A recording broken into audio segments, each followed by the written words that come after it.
Check. All right. What's good? Let's go. We have Let's get it. All right, we'll see. Yeah, sure. Whatever. I'll go when you're done. No, it's not. Yeah. Yeah. We're reopening the Patreon. This is an exciting episode. Kicking it off with my boy Maximo Quinones. Quinones. How do you say it again? Said it wrong, but we got How do you say it? Quinones. Quinones. There we go. Ez or Ace? Because I'm trying to like pay respect and put the Mexican flair on it a little bit. Quinones. You know what I mean? Dumbed down version, Quinones. Real version, Quinones. Quinones. There we go. Okay. See, because I want to get it. We'll give you an 8 out of 10 on it. All right. Accent was decent. We're good. Welcome back to the Party with Strategy podcast. My boy, the young legend, Chicago DJ extraordinaire. Let's get it. The young Ariel Camacho. I love it. The demon from Durango. The demon from Durango, yeah. The Mexican mixing bean. Maximo Quinones. All right, there we go. 0 for 2, but yeah. What's up, guys? Tell me what it was. Quinones. Quinones. Happy to be like quinoa. Like quinoa. Quinones. There we go. Happy to be here with my big brother Strategy. Haven't been on the podcast in about 2 years. Happy to be back. Let's get it. Yeah, sorry. I just had to get that intro in. I think we should keep them both, to be honest. The demon from Durango. I fucking love that, bro. That's the shit right there. Oh, but yeah, we were talking before the cameras were on, and you were going to give me like the correct hierarchy of Spanish speaking cultures, right? Like who's at the top? damn. You know what I'm saying? Well, it depends, bro. There's a bunch of different, like, you go Latin America, it's you know, they're a little faster, except like for Mexico. I guess people say Mexico speaks to like neutral.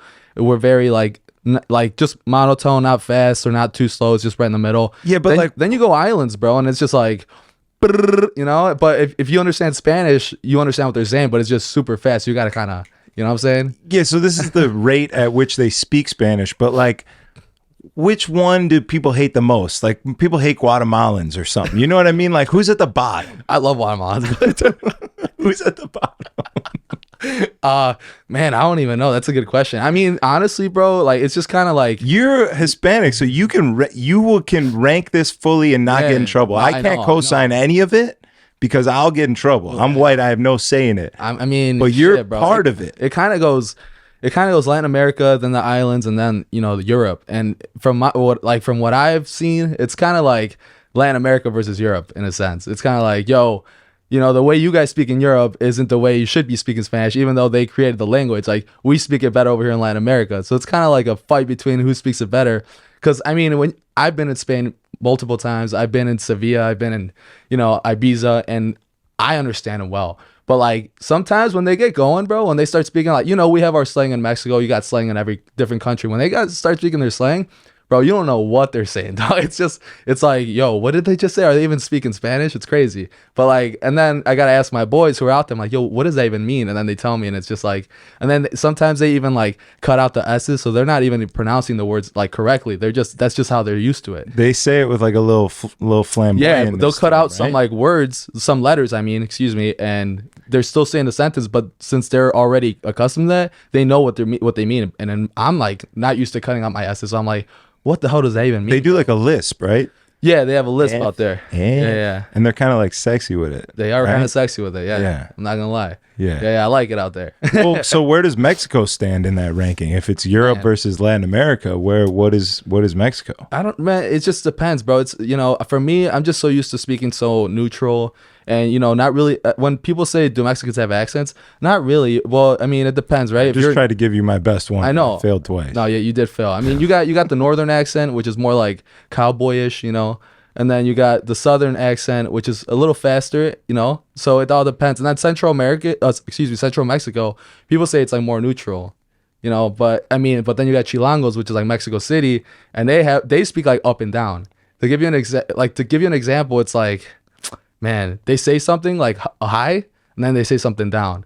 You know what I mean? Diamond cut. You get what I'm saying, bro?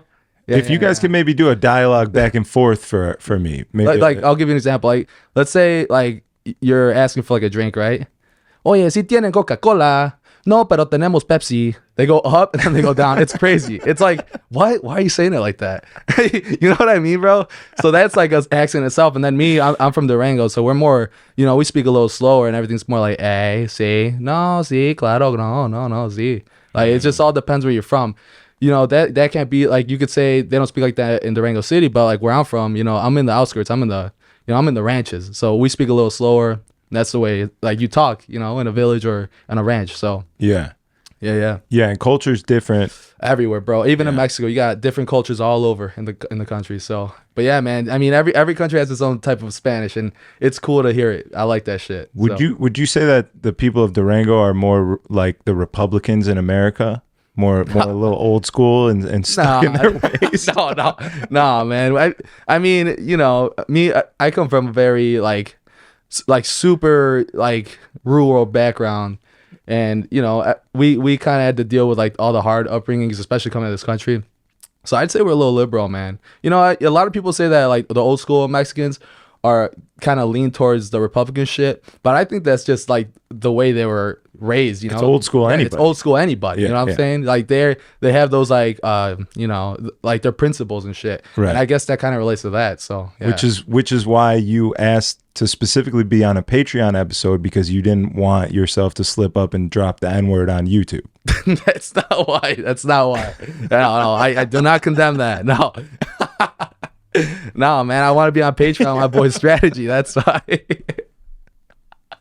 How you holding up? I'm holding up good, man. Yeah, it's been a minute since I've been on this couch. I mean, it looks a little cleaner than last time. Well, the last time we were in here, there was just 2 different movie theater chairs that didn't even match, and we were shooting on a webcam. Not even 1080p, I don't think. It was pretty bad. So I'm excited to have you back in the real stew. You got Diamond me, cut you got running me the boards. HD over here. You got me HD. Yeah. Yeah. I like that shit. Yeah. This is Michael Pena over here. Mike, yeah, he's the man, bro. Man behind the scenes, I fuck with him. Yeah, bro. So what's up? What you got for me? Let's hear some shit. All right, no. So on a real note, that was fun intro. That was good. Oh yeah, good intro. That was nice. I didn't really want to know facts about Latin America. I was kind of looking for you to give me like a racist ranking, but the facts were cool. Hey, yo, Zach Igra is my brother, so he is Latino in a sense. Thank you. I appreciate that. I have my black now you got card. the card. He's got the pass. He's got the Latino pass. Now I have my black card and my Latin pass, my Latin go. Express. There you go, the Latin Express, baby. Yeah. So on a real note though, what's up with DJing? Because you're Yeah.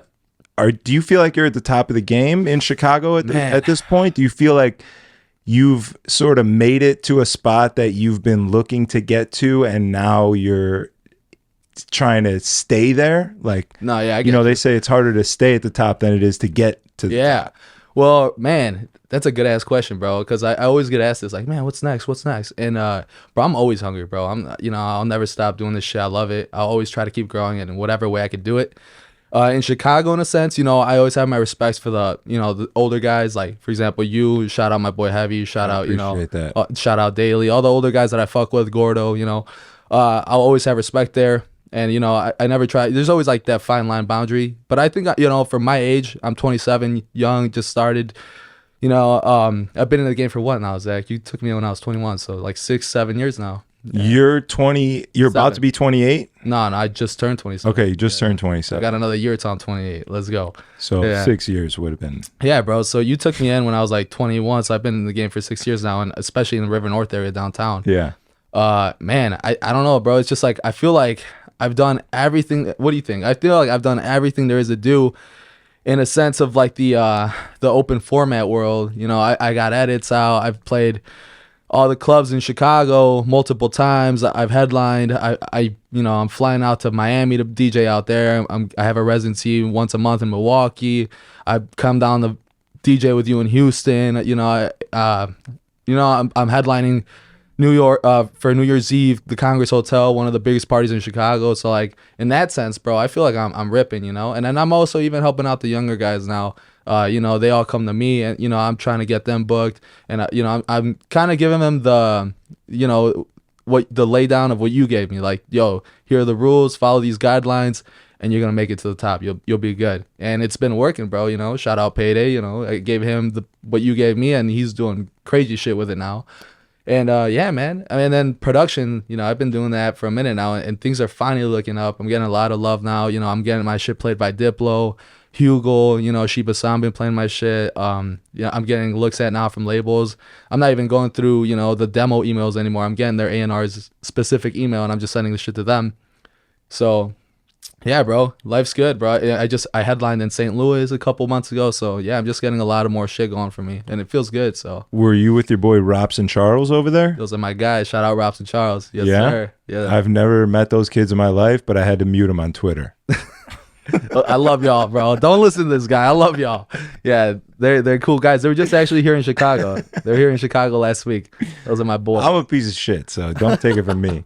But I don't know, man. Your Twitter and their Twitter is kind of similar. In the sense of what you guys tweet, bro. I'm just saying. Come on. Don't do that. Don't fucking Robson Charles me, dog. I love y'all, boys. Don't listen to this fuck. But yeah, man. No, I had a serious question. Sorry, yeah. I keep getting thrown off by talking shit.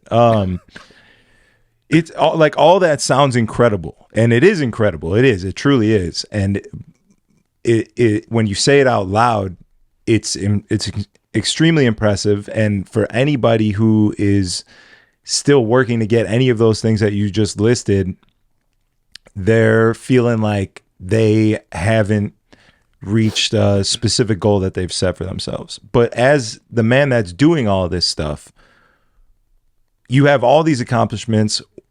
You're heading up, but is there a particular direction that you're heading towards, or are you just like, do you have a playbook written out for yourself as far as the next goals to be attained? And do you want to head more towards a producing and like DJing in the clubs, like less open format, more production? Or do you want to, you know what I'm saying? Because I feel like that's the real battle for somebody like yourself who is an open format DJ killing it, but also trying to transition into being a real producer that's known for the tracks that you're making. Yeah. No, I get you 100%. You know, for me, when I got into this shit, for me, it was always sky's the limit. You know, I'm never gonna be the type to be like, man, I played here, like I'm fulfilled, bro. Like I'm like, hell no, what's next? Like I gotta play something bigger than this. Oh, I made this song, I got charted top 50 in Beatport. Fuck that, I want to be number one. You know, I'm always gonna have that mentality. You know, that's just how I am. Yeah, you know, I always when I first started this shit, I always told you like, man, I could either be an open format DJ, end up in Vegas, I'll be content. Or I could, you know, work hard with my music, get signed to a couple labels, and then become a, you know, touring act, and I'll be content. I'll be happy with either or. You know, right now it's looking more like the production. Right now it's looking more like that because I don't know. I've been working hard, bro, and I'm finally seeing results. And once you start seeing results in that, like it's just like you're in a different lane. Like you start seeing like these huge acts that you're playing their music in the club. Now they start playing your music in the club. So then you're like, damn, like so I'm actually doing something right. Now, do I want to stop doing that and focus more on the other thing that I love doing? Or do I gotta, you know, step up and take a little risk and work harder at this and make that happen? Right. And that's where I'm at right now in my career. And, you know, I'm still doing all the open format shit, but like now I'm starting to, oh, Max, we want to book you in Milwaukee for this summer party. It's going to be all house music. Oh, Max, we want to book you at St. Louis to headline our club. It's all house music. Oh, Max, we want you in Miami to play this club, all house music. So now you're starting to see little bits and pieces. Oh, they don't want me for the open format. They don't want me for the reggaeton, the hip hop. Now they want me for what I'm making, my Latin house. Like, oh, you made this banger. You made this song. We want this song. We know Hugo's playing it. We want you to play this shit in the club. So how do you pour more gasoline on that? How do you, if that's happening right now and that's the direction you want to head, I got to imagine in your head you have to make a choice where you're like, all right, I'll lose money. I'll ease off the gas on the open format shit and probably take a little bit of a pay cut or whatever it is, because that's sort of, as everybody knows as a DJ, that's sort of where the money is. Yeah, I mean, when you're in this world outside of weddings and getting real corporate money. Shouts to Jem and Sai. This motherfucker was telling me on the pod that just came out today he was a candidate for a potential 3-week cruise the Pacific Ocean and get $30,000 to DJ like for 4 hours or That's some nuts, insane thing. bro. Like the corporate money's insane. I love but- Gem Inside. Shout out Gem Inside. Shout out DJ From. I fuck with y'all. Yeah, but I digress. Do you feel like that is a decision that you're having to make at this moment? Like, dude, let me really purposefully not do as many club gigs, not make myself so accessible, and try and turn myself more into an artist who is like not as available. Yeah, I feel that. Honestly, bro, like that's the way a lot of people see it.